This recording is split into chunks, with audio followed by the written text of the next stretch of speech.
Hey there.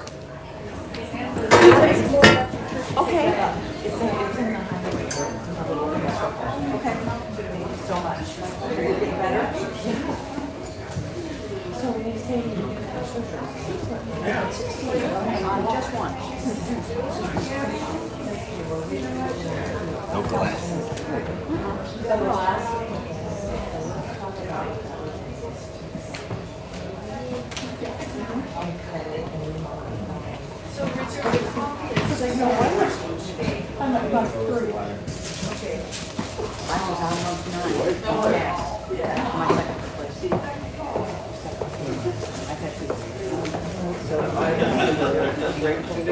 No, that would be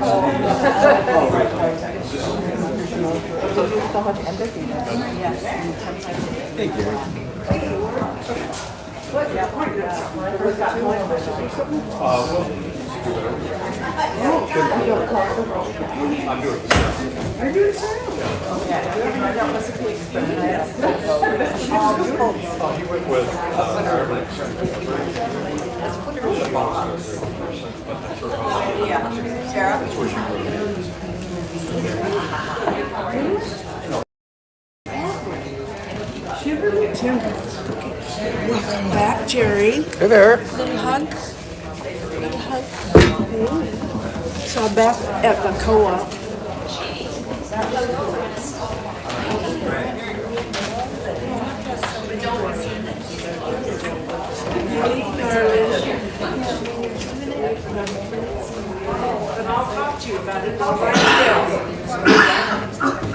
Jerry, we need help with the coffee pot. I'm doing this right now. So, Okay, yeah, it's not working. okay. Oh, no.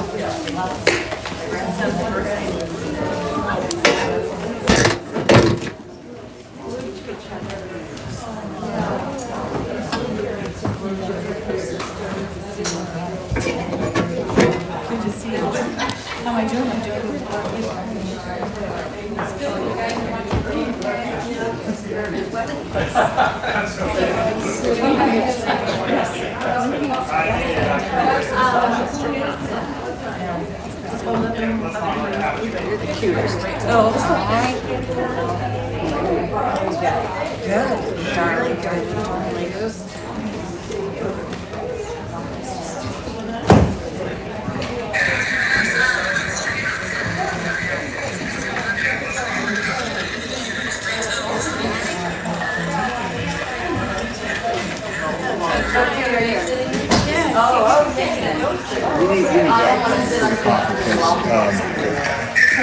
Heather's trying to take over, and her ideas aren't quite.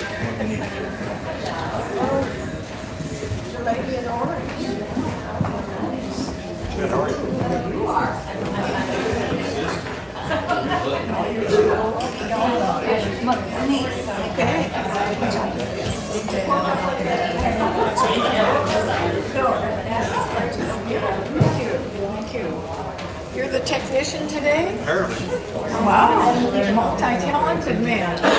Okay. You gotta do what you gotta do.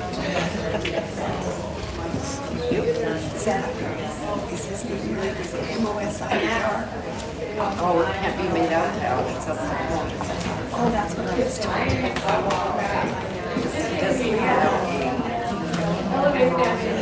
It sounded old to me.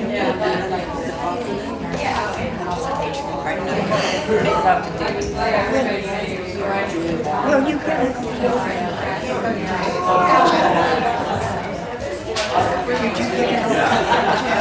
Yes, he's the one. Okay, and then I'll write it after service.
Today, it's not a question of thriving. Sometimes it's simply surviving. There's something this world has not been trying, and it's not brand new. 'Cause we've tried warring and fighting, tried anger and insults, weapons and words expecting different results. What do we do? What we gonna do? Help me. Rise up, raise your vibration, rise up, lifting our creation, rise up. We can heal this place, rise up, the human race. So let's rise in peace. Don't get stuck on your knees in the darkest night. You can shine so bright. We've got to rise up.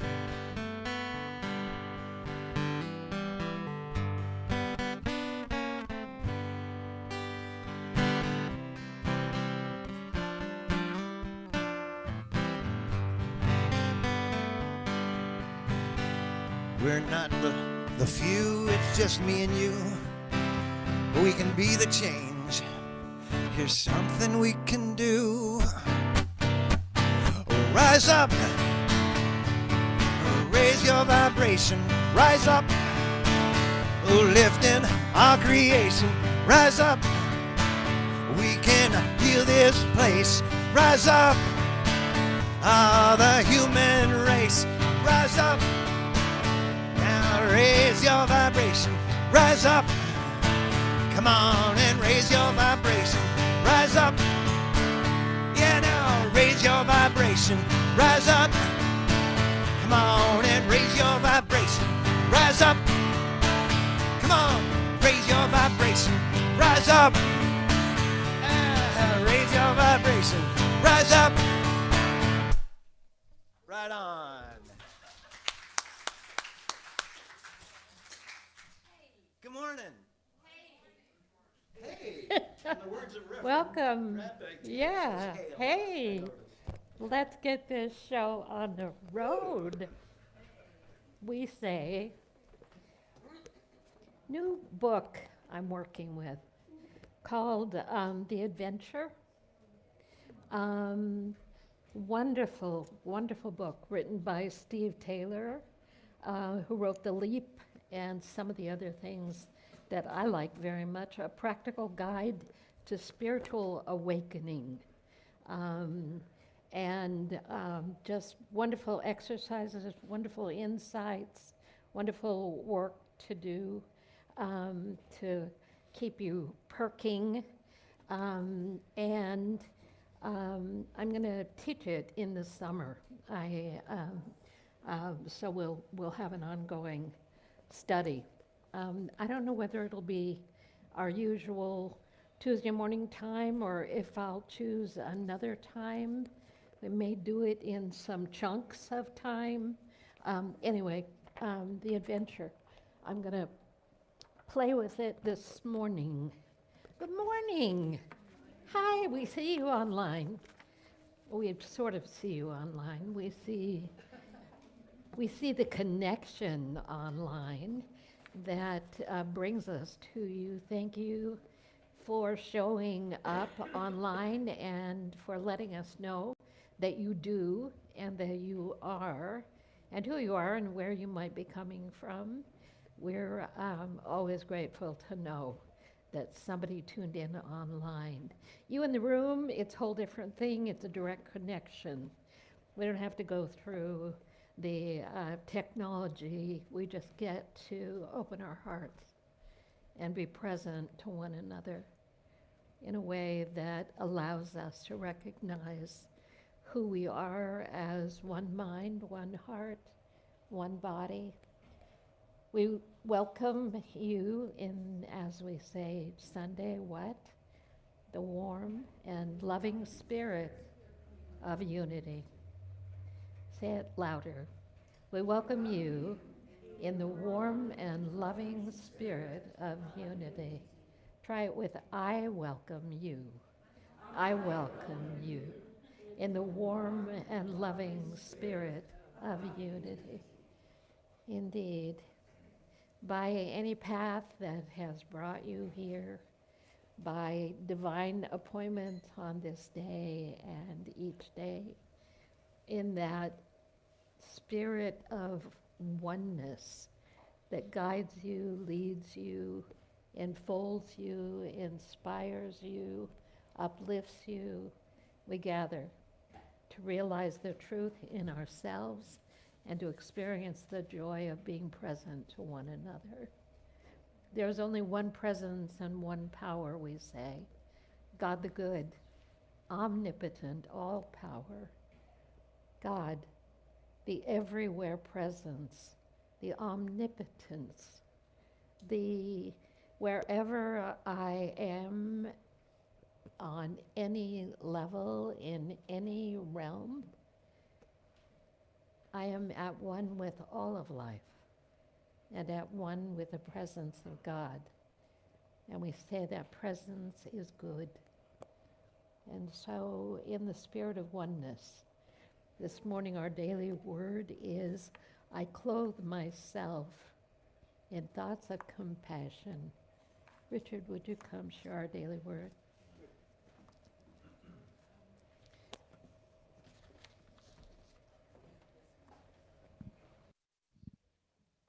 You're either on or you're off, or you're in or you're out.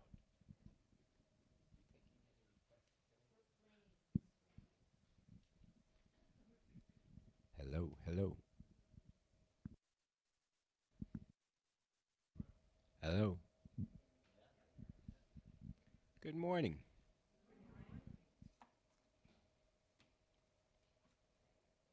Today's word, daily word, is compassion. I clothe myself in thoughts of compassion. I may struggle to feel compassionate, especially when I feel angry. If another's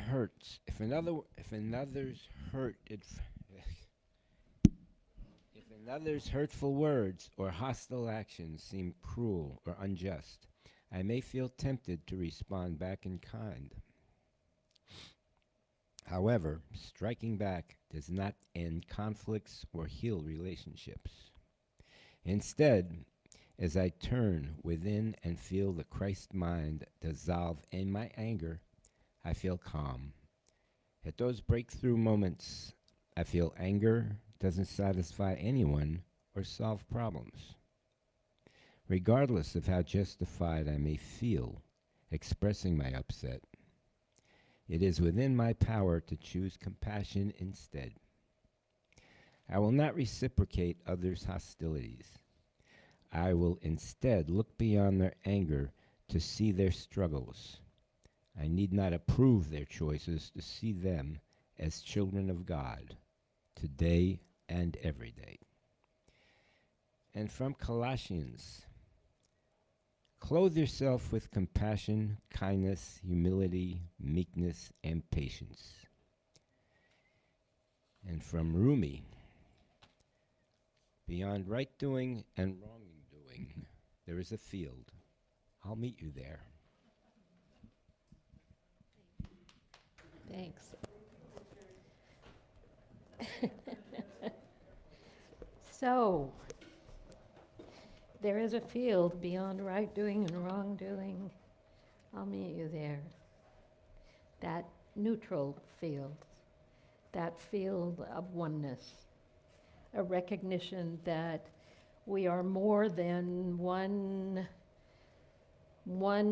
point of division after another. We look for that common bond, that common realization. We are one in spirit. Whether we agree or disagree with the one before us or behind us or over there, whether we agree is not the issue.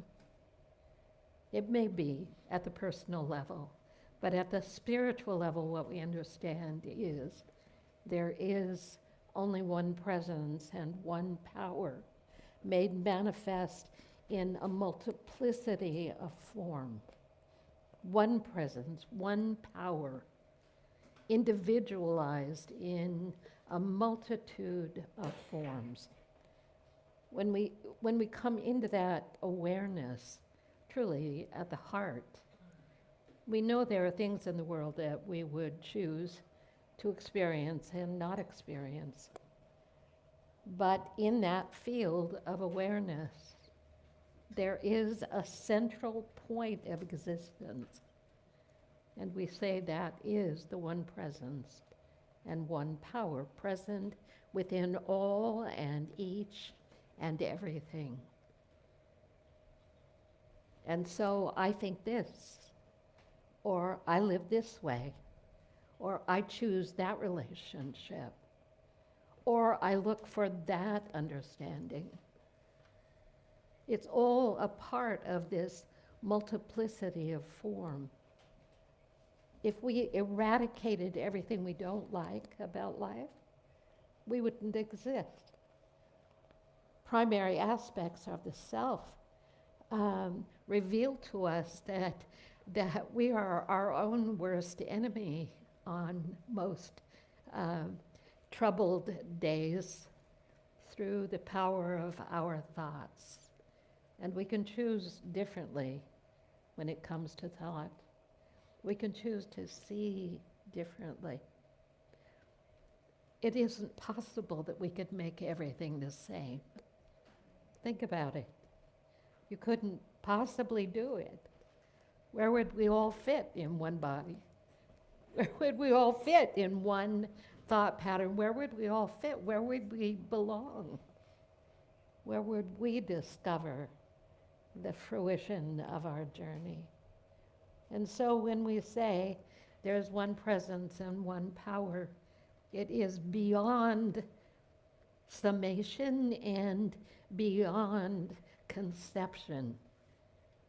And we're all part of that in our own perfection as life leads us and guides us on the path of that which we may not know, that which we may never have seen, but that which is ever present.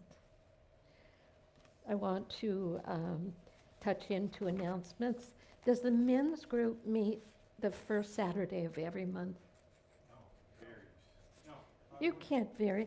The next See? one is going to be on the 17th here Uh, at noon or slightly after. Wow. On Saturday, the 17th, at noon. I'm laughing at you. Yeah. No, it's random. Isn't everything, huh? I'm like, I should know when those days are because I haven't been invited, and how will I know to show up? If you choose to be a part of the men's group, they meet at COA, and it's on the 17th. Oh, here, you just told me that.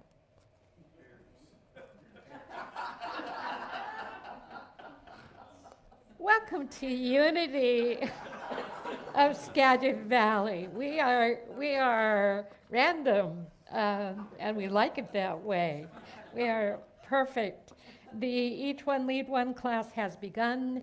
There will be another one coming, I believe. You have to have taken the first class in order to Uh-oh. say next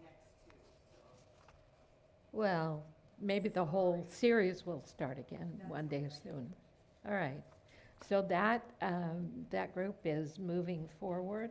Drumming circles on the 7th. I've never been to that, but if you like making noise, or if you have any aggression you'd like to work out by drumming, I don't know what kind of drumming she does and leads, but I know for you, if you want to get some energy out, it's obviously a good way. Birthday Bash is coming up next Sunday, which is Mother's Day. So on Mother's Day, you're going to have birthday cake, which is fabulous. or whatever you'd like, bring it. On the 25th is potluck, and as far as we know, game day will be proceeding as planned. I don't know whether that's true or not, but I said so. A couple of things I want you to know. Paul Selig is doing a weekend workshop in Linwood on August 16 and 17. It is called A World Made New, a weekend workshop with Paul Selig. It's a little expensive, but it is a Saturday and a Sunday. And the dates, again, are 16, 17.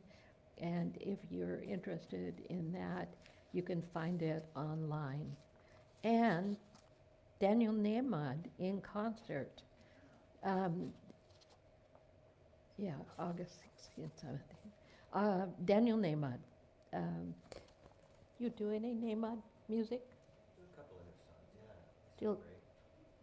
Do you like it? I would tell you if I didn't, but I do. I do too. And most Unity folks who've been exposed to his music love Daniel Nahmad.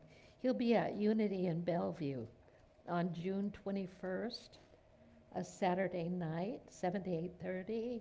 If you love Daniel, carpool would be a good way to do it. And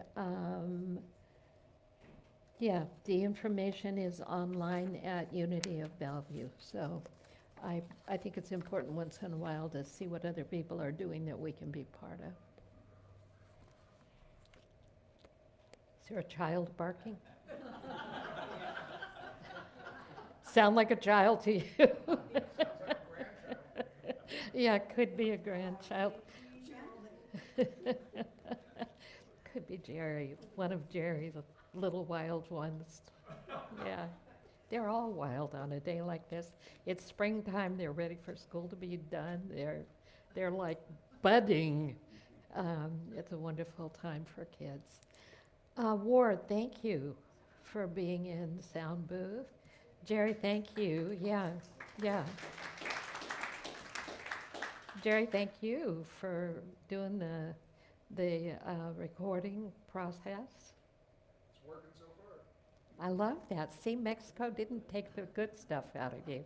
It just changed you a little. Perfect. Thank you. Steve, thank you. 2 Sundays in a row. We've had you like 4 Sundays in the last little while, and we're not tired of you yet. Did you notice how we respond to Rise Up now? I did. You didn't even have to teach us this time. I know. Kitchen people, thank you so much for your service. Greeter people, thank you so much for your service. And if anyone's here for the first time, or if you feel like you're brand new and it's your first time, we're really happy you're here. They're pointing to you. Next. Are you brand new? Welcome. What's your name? Jill, thanks for visiting us this morning. Great. It's always our pleasure. If you feel swarmed by anyone who wants to know you more, you just say to them, I'm so glad to be here. And it just takes everything else away. You know, the prayer box is over on the credenza little brown box. You can join in prayer with our prayer team by going online, unitysv.org. If you have any questions, if you're seeking any kind of information, if you have a need this morning, let us be present with you and support you in any way we can. That is our joy. Prayer team, yes, a lot. We haven't had so many prayer requests in the box and online. But the ones we're receiving are deep needs and very sincere. But remember, a prayer can be presented of any nature, large or small, whatever it is that you would like support with, we're happy to provide it. You don't have to give your name. You can send it anonymously. You can say, I know you're in prayer with me. And whatever it is, we're happy to have it. The coffee is perking.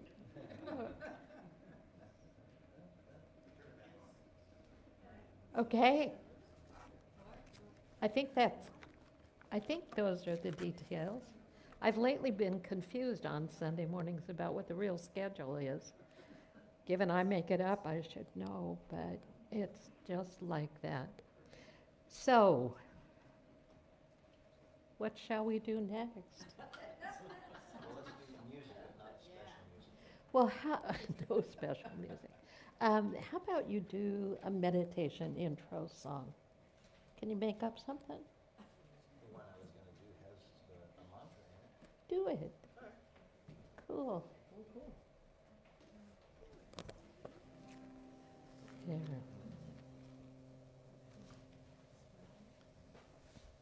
This song is apropos. You spoke on awakening a month or so ago. Mm-hmm. I was inspired to write something around that, and so this is that song. It's very apropos today because I don't know how everybody sleeps differently, but I usually sleep pretty soundly. And at 3:30, I was so sure it was about 6:30 in the morning. So finally I roll over to look at the clock. It's like, 3:30? Come on, man. And then at 5:30, a dream woke me up. It wasn't a happy dream, and I'm like, I got to practice some of this stuff I sing about, you know? So here's one of those things. The mantra will come around a few times. It goes like this. I am a divine, healthy and bright vibration of love and light. It does that twice, and then the third one is, I am whole, I am awake, for everybody's sake. I am a divine, healthy and bright vibration of love and light. So we'll do that a few times, okay? The song goes like this. I lingered in bed this morning, though the skies were bright and blue. My eyes were closed, my thoughts were stormy, wrapped up in my blankets, best I could do, longing for some inspiration to let my awakening be, somehow with grace in action, for all I love this village and me. I am a divine, healthy and bright vibration of love and light. I am a divine, healthy and bright vibration of love and light. I am whole, I am awake, I am whole, I am awake, for everybody's sake, for everybody's sake. I am a divine, healthy and bright vibration of love and light. My awakening brings reminders, a few mantras I recall, like if it's to be, it's up to me, for my highest good, the good of all. Maybe it seems cliche, but it comes from the heart, you see. We can sing ourselves awake and begin with a few of these. I am a divine, healthy and bright vibration of love and light. I am a divine, healthy and bright vibration of love and light. I am whole, I am whole, I am awake, for everybody's sake. I am a divine, healthy and bright vibration of love and light. I am whole, I am awake, oh, for everybody's sake. I am a divine, healthy and bright vibration of love and light. Oh, that's a good one. Hey. That was kind of premeditation, wasn't it? Absolutely, and kind of great. Yeah, right on. I like that. We like that.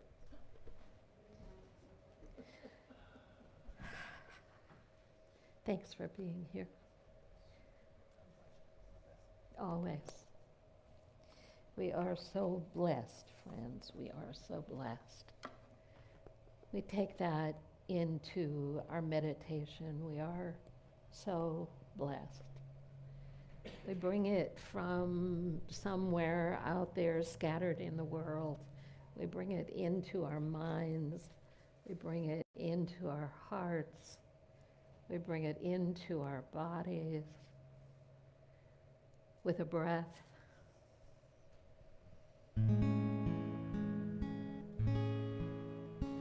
I am so blessed. We say it from a deep place within. It's a confirmation of what is always true. I am so blessed. When we look for the blessings and bring them into the fullness of our mind and our body,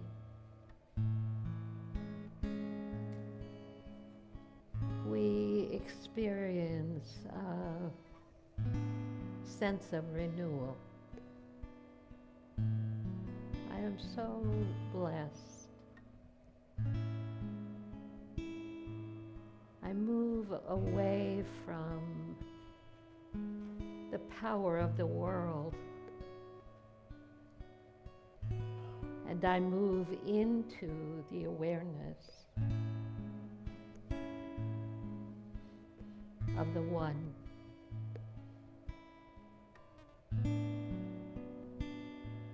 I move away from those things that disturb, those things that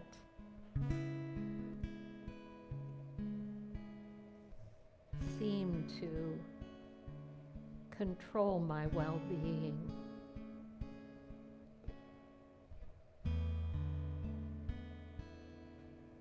And I remember the deep peace at the center of myself. For in that deep peace I find comfort. I find home. I find true connection.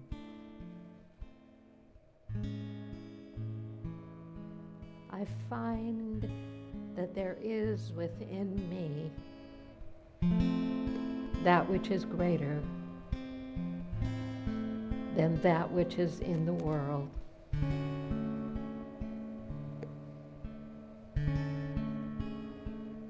And with breath,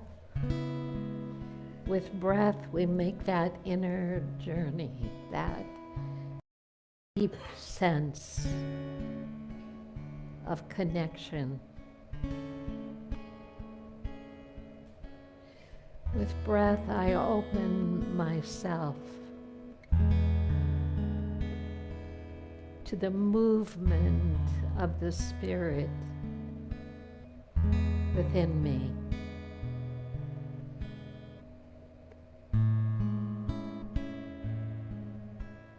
I move into the experience of flow, that constant flow of divine energy.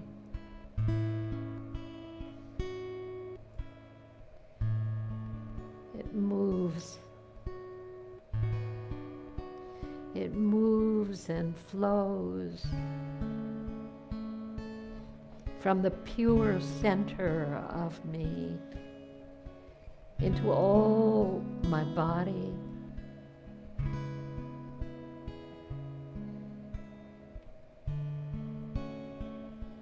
It moves into all aspects of my being.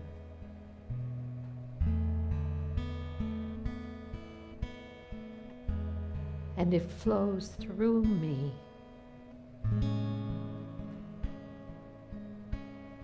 And extends beyond me.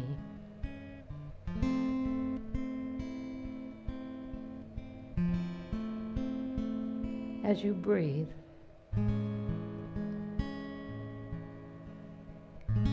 feel yourself centered in the midst of your own being, your being of light, for you are a being of light. You are filled and surrounded, and you let go into the light that moves within you and all around you. The light shines, clearing and revealing and guiding you in this moment and beyond this moment. There is a movement within you that feeds you constantly with a knowledge and a knowing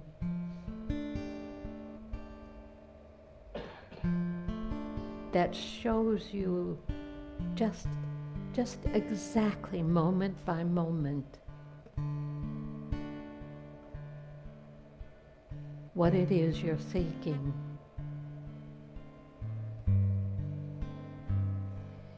And it shows you the way to experience it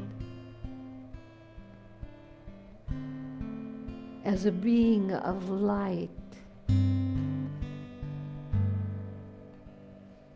You fill and overflow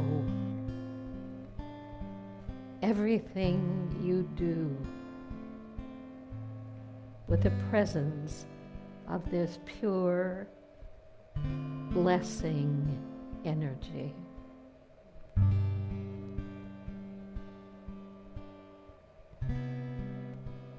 And time and again you prove that you are so blessed.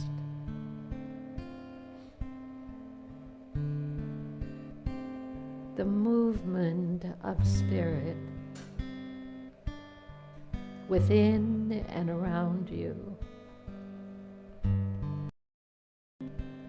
is a constancy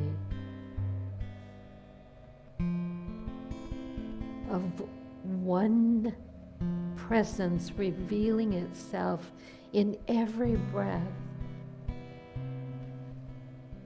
in every heartbeat, in every place, in every moment, and in every experience.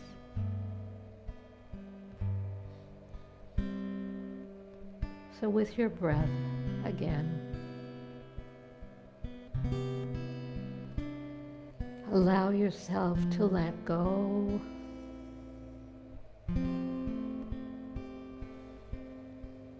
to surrender,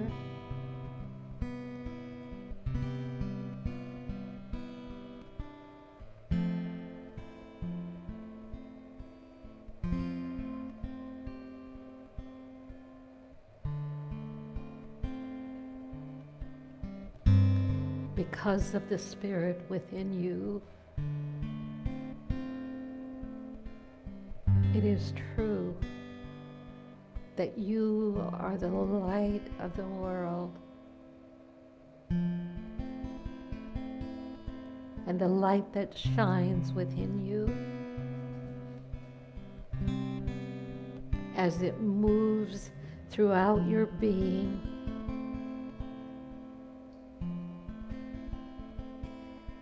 dissolves fear, dissolves that divided state of being, and raises you into blessing and blessing and blessing upon blessing.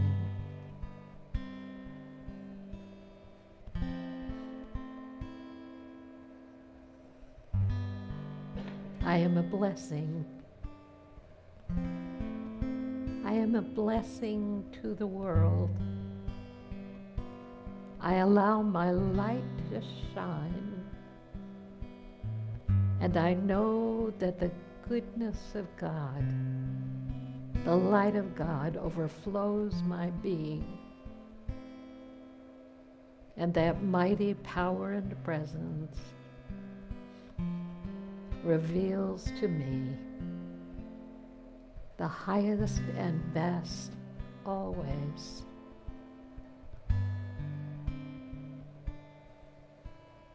We breathe and give thanks. I am so blessed. Say it with me.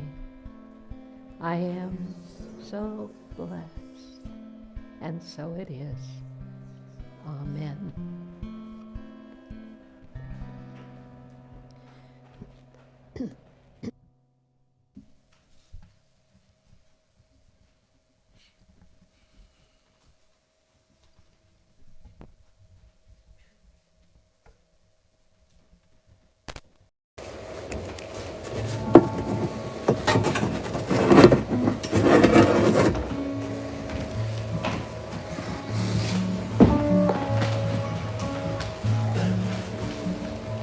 Reverend Linda last week mentioned,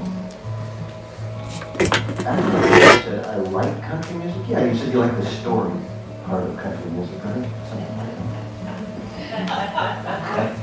I've learned to like. Yeah.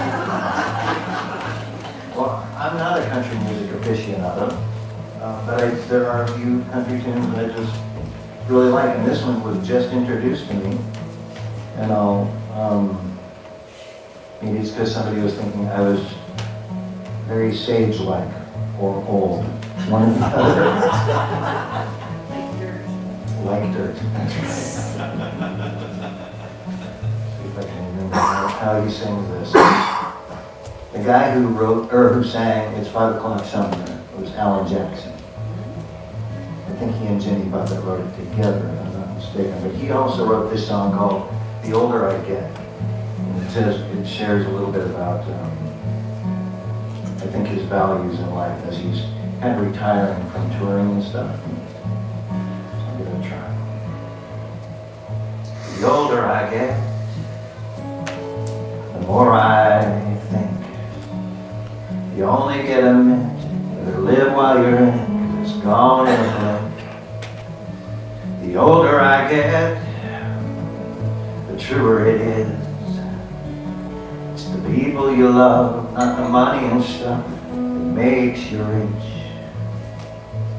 And if they found a fountain of truth, or youth, I wouldn't take a drink, that's the truth. Funny how it feels, I'm just getting to my best years yet. The older I get, the fewer friends I have. Don't need a lot. The ones you got, always got your back. The older I get, the better I am at knowing when to give and when just not give a damn. And if they found a fountain of youth, I wouldn't drink a drop, that's the truth. Funny how it feels, I'm just getting through my best years yet. The older I get.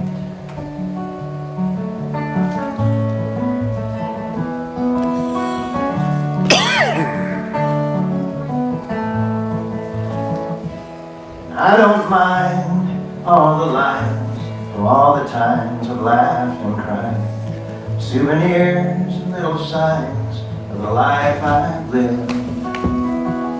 The older I get, the longer I pray. I don't know why, I guess that I've got more to say. The older I get, the more thankful I feel. The life I've lived and the life I'm living still. And if they found a fountain of youth, I wouldn't drink a drop. That's the truth. Funny how it feels, I'm just getting to my best years yet. The older I get, the older I get,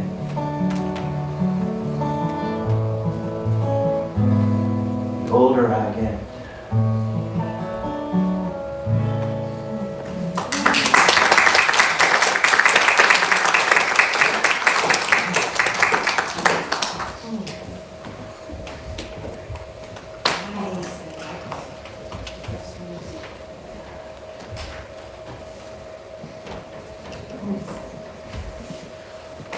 We're so fortunate. We are. I'm fortunate.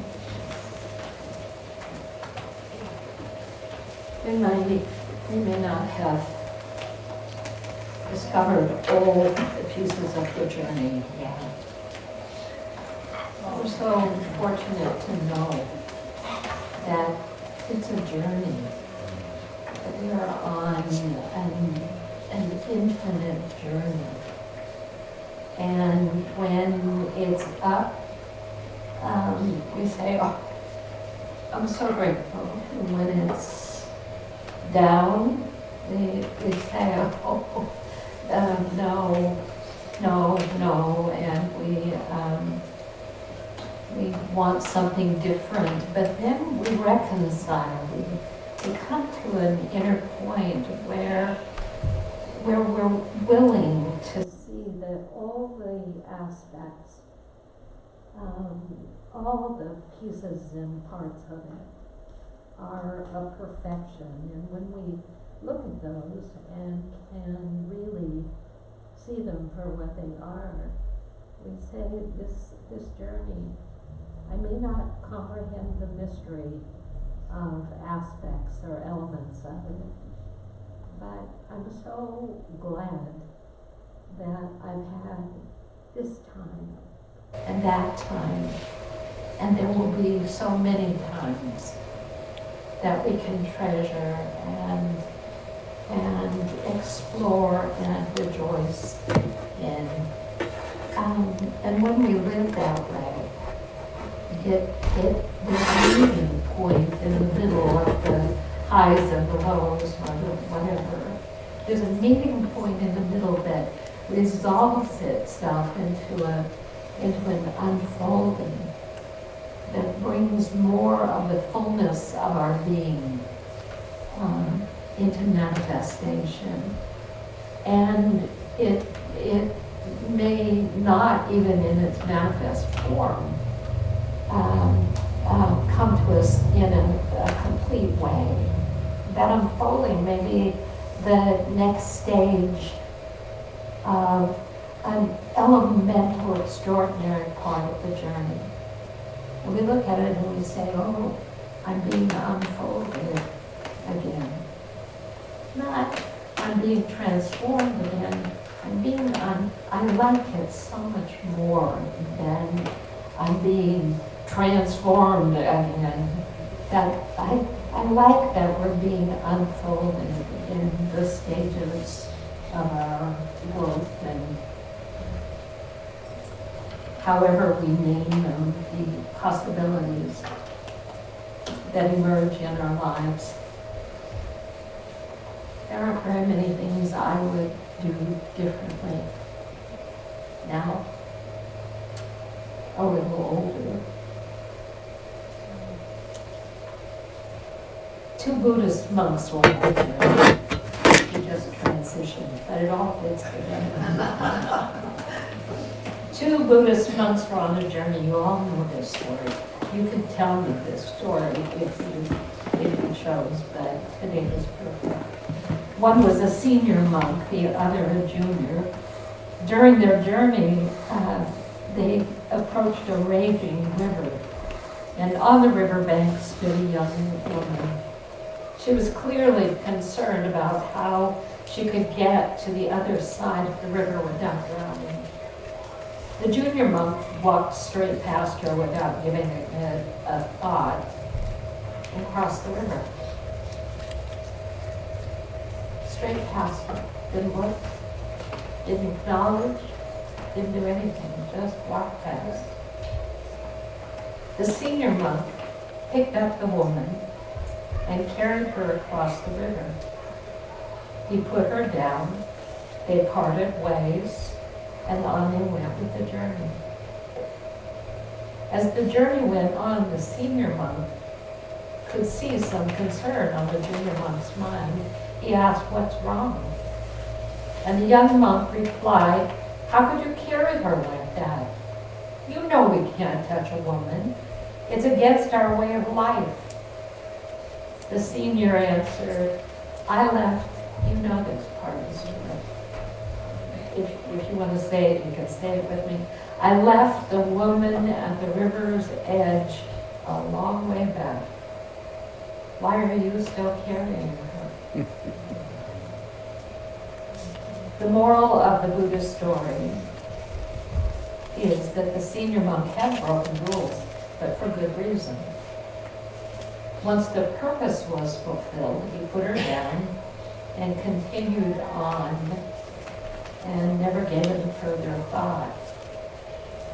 The junior, however, did not touch the woman, but he had brought up the actions of the senior when it was an action in the past. And therefore, the junior monk was carrying the burden of what the senior monk had done as his own emotional baggage. So the title of the lesson today, such as it is about taking charge. Taking charge. But this story represents very well this thing that goes on in our life about the use of our faculties of everything from judgment to condemnation, a kind of condemnation to a sense of freedom. And the elder monk we see is present to the moment at hand. He took charge by being invested in the moment at hand. He took charge not with his ego, not with determination, not with a big story, but from a place of I meet life in the present moment. This is here. He didn't even. It doesn't sound like in the story that he even took it apart to dialogue about it or think about it. Inwardly, there was a sense of doing exactly what needed to be done, and that's the way the moment reveals itself. We talk again, I do, over and over again, about the essential need to be present in the present moment. To be present in the present moment. And the senior monk is present in such a way that it doesn't break a vow. It's not about rules. It's not about the monastery. It's not about the rule maker or the rule breaker. It's about meeting the moment as is. The young one passes the woman by, doesn't really give a thought to whether or not she's going to drown to get to the other side. Doesn't consider the larger ramification of what the present moment is revealing about himself, which becomes fertile soil for growth and digestion and unfolding for him. Because he's going to live in the midst of that moment. And the quandary about, well, you did, but what did I do, or what should I do, or what am I supposed to do? And the realization is that it's all based on where you are in the moment. And if you're not in the moment, you're missing the opportunity to receive the guidance that reveals to you exactly what to do, and when it's complete, it's absolutely complete. You don't have to go back 100 times to think about it more, The baggage, and it says the young one is carrying the baggage and continues to carry the baggage because he can learn from that for a very long time. Maybe. Or maybe in any given moment, he too comes to the revelation or the realization that it doesn't really matter one way or the other.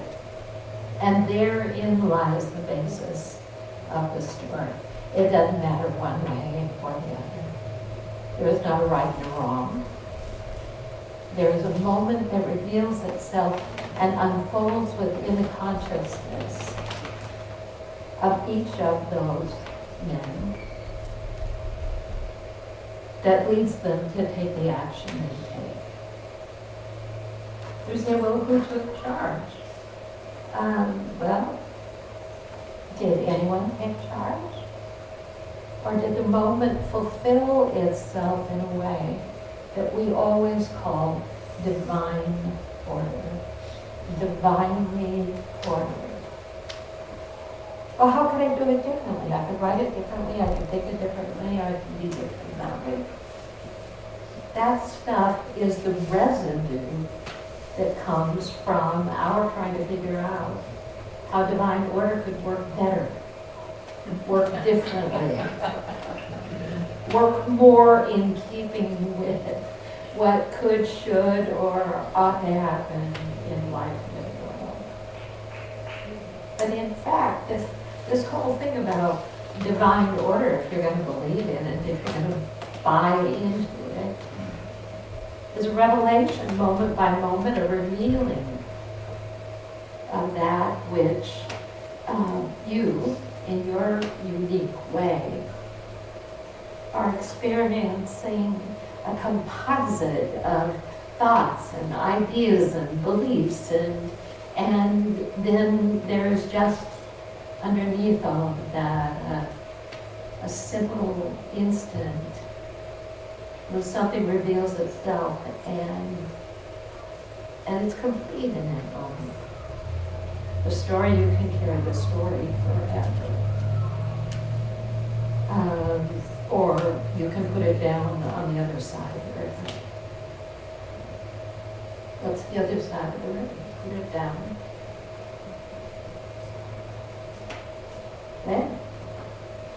When do you put it down? Oh, 10 years, 20 years, 40 years? When are we going to get across that river? Or are we not across that river yet? What does it take to get across the river? It doesn't talk about how fast the flow of the water was. It doesn't talk about how deep it was. It doesn't talk about how dangerous it was. It doesn't talk about how much she weighed. Was she tall? Was she thin? Doesn't talk about now his robes are wet. Doesn't talk about how he goes down on the other side. Doesn't talk about what it means. Doesn't talk about what the elder monks teach. It was done. And it is done until we're done doing it. We carry stuff across the river all the time. question is, in what way? Because it's revealing itself to be a simple act of divinely ordered action? Or because we've made something of it that we're carrying with us that determines our well-being or not? So Steve Taylor says that our most important spiritual realization is that we are not our thoughts.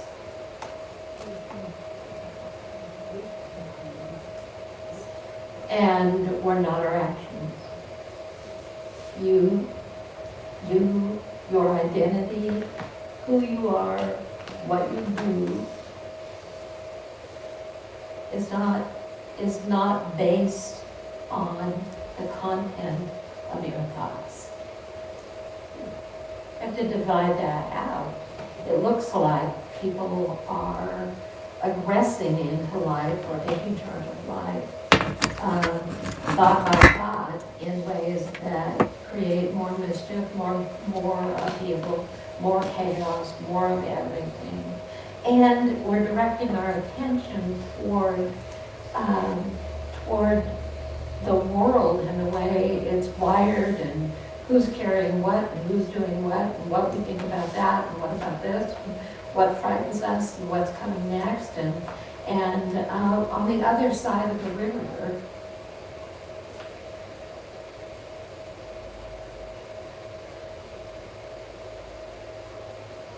there's a state of being that is not controlled by our thoughts, our stories, our ideas, our beliefs, our shoulds, our shouldn'ts, what should have been, what didn't happen, this, that, everything.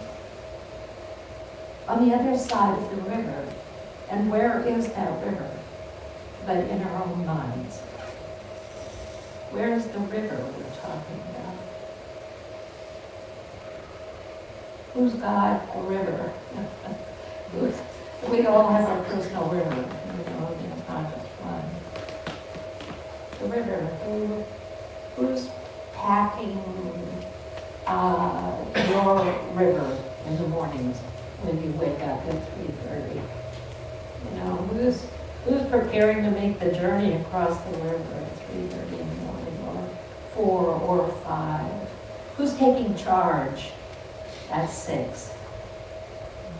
Who's acting out what I took charge of in all my wisdom and wonder and wondrous mind, the bag I packed to cross the river today, packing it all night long in my dreams, in my thoughts, carrying it across the river, letting it unfold all day long in that state where I can't clarify what's true and not true, what's real and not real. It was very real for the young monk. He was in great distress. He packed his bag on one side, crossed that river into the experience of whatever the day was going to hold, governed by his thoughts. Governed by the thought of what could, should, ought to have been different. As he crosses the river, for him the possibility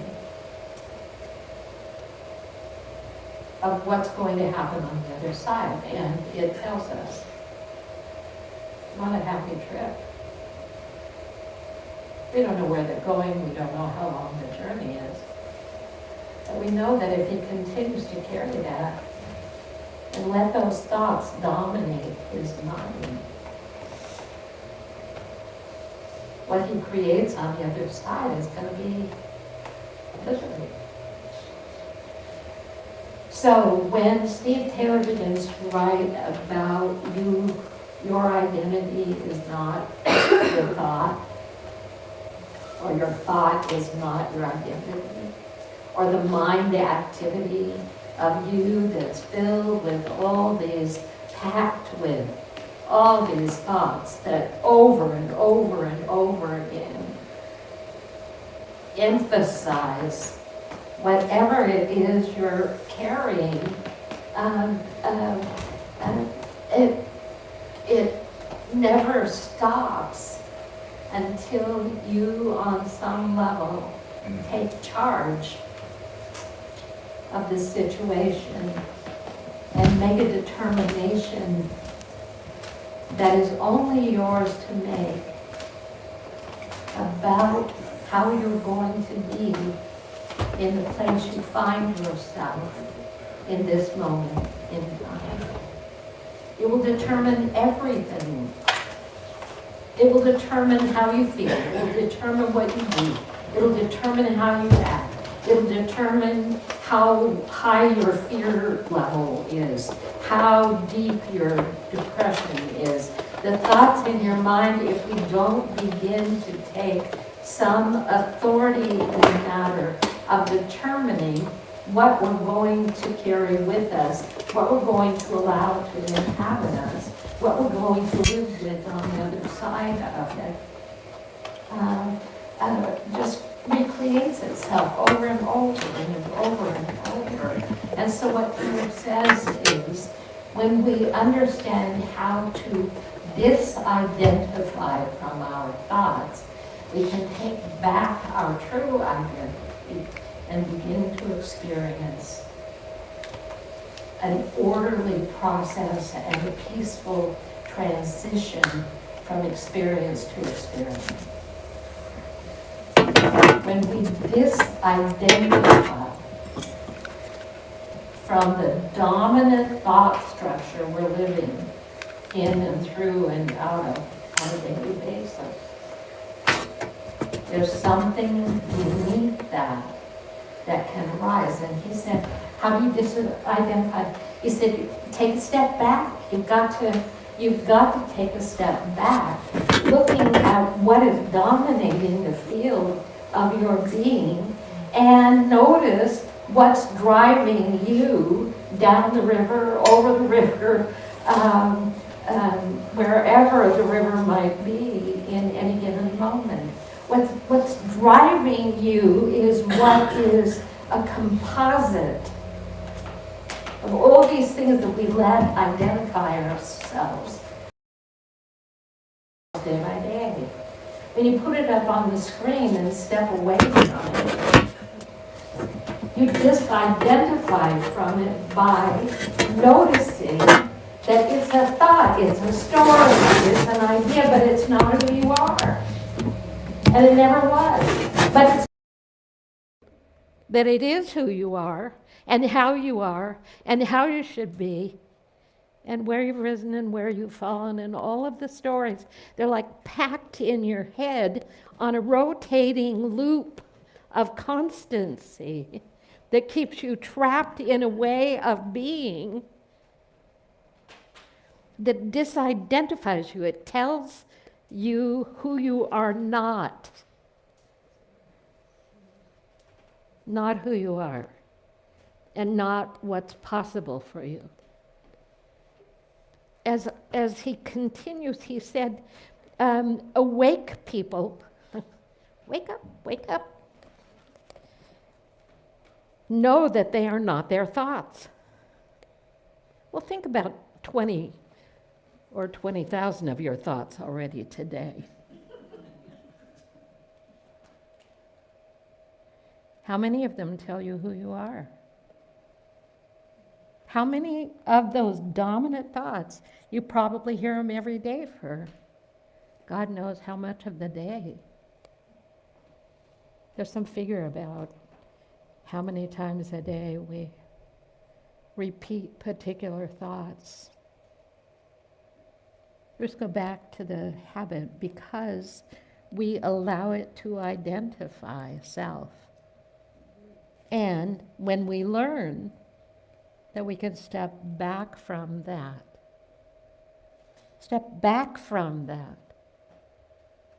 it doesn't make it any more true or less true when we disidentify from it.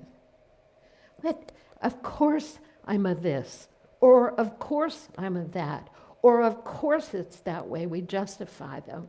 They come up, we justify them. We justify them over here, we justify them over here. Of course I feel that way. Of course it's like this. Of course it happened. Of course you should see it. Of course you should understand how awful it is for me. Of course is a dominant stream of human consciousness with the majority of people trying to resolve what they can't resolve in the outer world because you can't fix it out there. You can fix it in here. You can disidentify. You can say, this thought is not my identity. It's not who I am. We say, well, there's a lot of evidence that it is who you are or who I am. But the reality of it is, it doesn't identify you. Those thoughts, those ideas, they're not the truth of you, but they're a persona we take on to try to cope with the world out there that we feel we have no control over. And so here, in the generating process of our mental capacity, we take on ideas and we just can't seem to let them go. He said, sit on one side of the river. Get still, sit on one side of the river.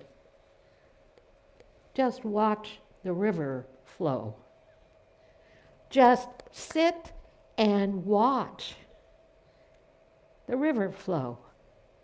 He said there's powerful awareness in the moment when you can take a step back and watch the river flow. And then ask the question, what's going to be on the other side? Well, the content of what we're observing increases in power. What we're observing or thinking is increasing in power until we step away from it, can settle ourselves and watch it happen. And notice that you are still you. Your heart is beating. You're digesting your breakfast. The blood is flowing through your veins. Your breath is still breathing you. Oh, what's real here? That mass of thoughts I have that I'm regurgitating over and over and over again, there's no peace there. We're on one side of the river, we're up to here in the river. The river is an analogy for our attention, our energy, the possibility. We don't take charge by overpowering it. We don't take charge by allowing our force to make it different. We take charge by allowing Spirit to be the revelation in the moment and the realization as well of what is and is not true. You don't have to prove to yourself it's not true, for God's sakes. You've been living it all your life. You don't have to prove it's not true. You don't have to get to the root of the understanding of it. You already know. You've already seen it come around for however many years you've been here. There are high moments when we see truth and everything lights up and it's glorious. And there are moments when we're so stuck in our heads, in our thought patterns, that we can't see anything that's more true than that in the moment. And then we say, there's another possibility here. What would it take to detach? A jackhammer? What would it take to detach from that thought? I'll just find more thoughts. I'll run over here, they'll have thoughts. Somebody will have a thought. No, you say, well, you know, thoughts can create blessings and thoughts can create hell. And the power to see and observe and be awake to our own processes is the path to our freedom. And in that freedom, we gain more space to see more and more and more of the blessings that are ours. So, we've baked our thoughts, we've cooked our thoughts, we've workshopped our thoughts, we've taken classes about our thoughts, we've been in therapy about our thoughts, we've climbed mountains about our thoughts, I've dropped out of airplanes, you know, whatever. It didn't make it go away. Oh, darn, we say. It didn't go away. Maybe there's a possibility that my thoughts don't own me, and that I really am, as Jesus said, capable of being present to a life beyond the consuming influence of the world.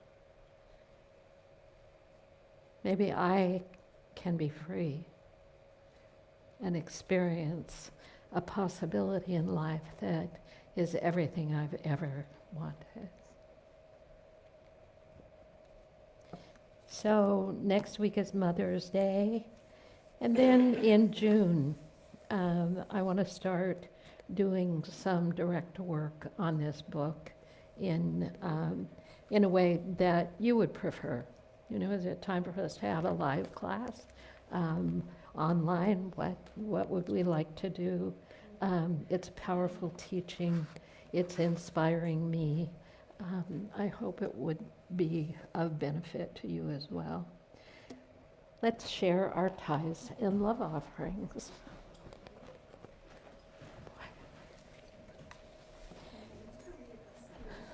I give joyfully and easily, for God is my source, and abundance is my nature. Let's do it again. I give joyfully and easily, for God is my source, and abundance is my nature. And so it is.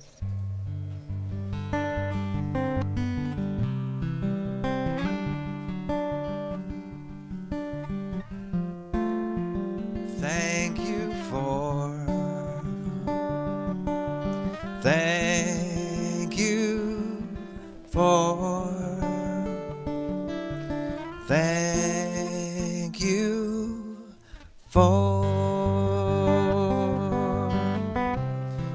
your gifts and more. That's what I thank you for.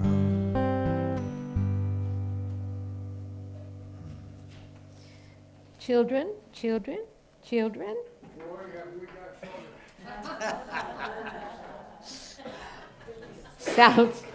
Sounds like a threat and a promise. The paradox. Let the dogs out. Yeah, really. And they will come. Well, we've got that boy, that girl, we've got, oh, here they come. Here they come. Hi, everybody. Hi.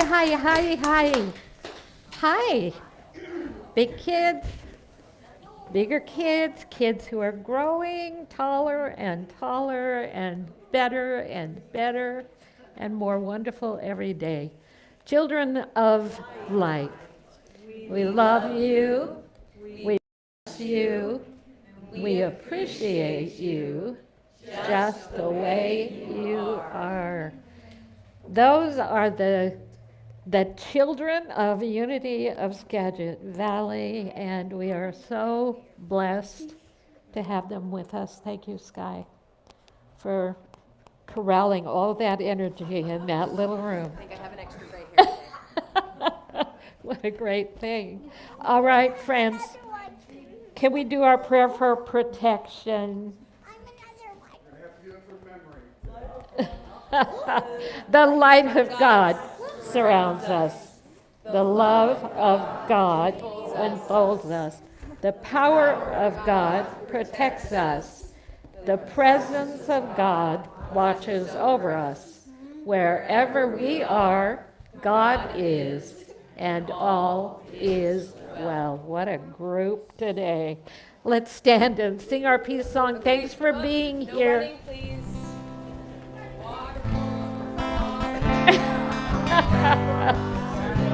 Whoa.